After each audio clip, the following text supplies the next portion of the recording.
রাজধানীর বেইলি রোডে একটি রেস্টুরেন্টে আগুন লেগেছে। আগুন নিয়ন্ত্রণে কাজ করছে ফায়ার সার্ভিসের 10টি ইউনিট।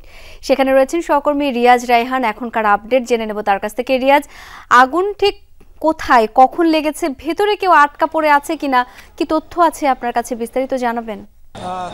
শাওন, আগুনের এখন পর্যন্ত আগুনের কোনো লেলিহান শিখা বা আগুনের ফুলকে দেখা যাচ্ছে না বটে, তবে প্রচণ্ড ধোঁয়া রয়েছে। এখন পর্যন্ত ফায়ার সার্ভিসের পক্ষ থেকে আগুন নির্বাপন বা নিয়ন্ত্রণে কোনো সংবাদ দেওয়া হয়নি বা তারা জানাননি। আমরা একটু যদি দেখাই যে এই যে ভবনটি রয়েছে বা মার্কেটটি রয়েছে, সেই মার্কেটের নিচে যে পার্কিং রয়েছে, পার্কিংয়ে মূলত আগুনের সূত্রপাত হয়েছে বলে জানা গেছে বা এখানে স্যারে জানিয়েছেন।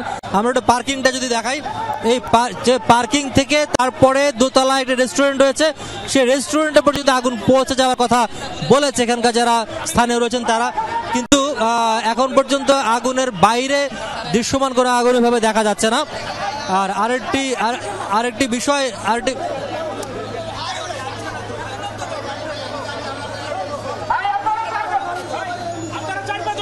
আচ্ছা, আরেকটা বিষয় রয়েছে যেখানে তবে উপরে যেহেতু অ্যাপার্টমেন্ট রয়েছে, বসতি রয়েছে, সে কারণে উপরে অনেকে আটকা পড়ে থাকতে পারে।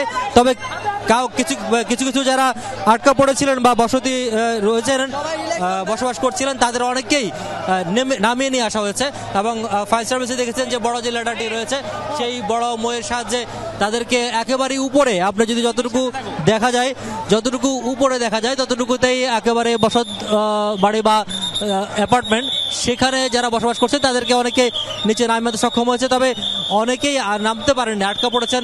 আমরা কিছুক্ষণ আগেও দেখেছি যারা এখানে বিশেষ করে দোকানে কর্মচারী যারা রয়েছেন, বিভিন্ন দোকানে যারা কাজ করেন, তাদের অনেকে খুঁজে পাওয়া যাচ্ছে না। সেই ধরনের স্বজনকে আমরা পেয়েছি, তারা বলছেন এখন পর্যন্ত তাদেরকে খোঁজ পাচ্ছে না বা ভেতর থেকে বেরিয়ে আসতে পারেননি।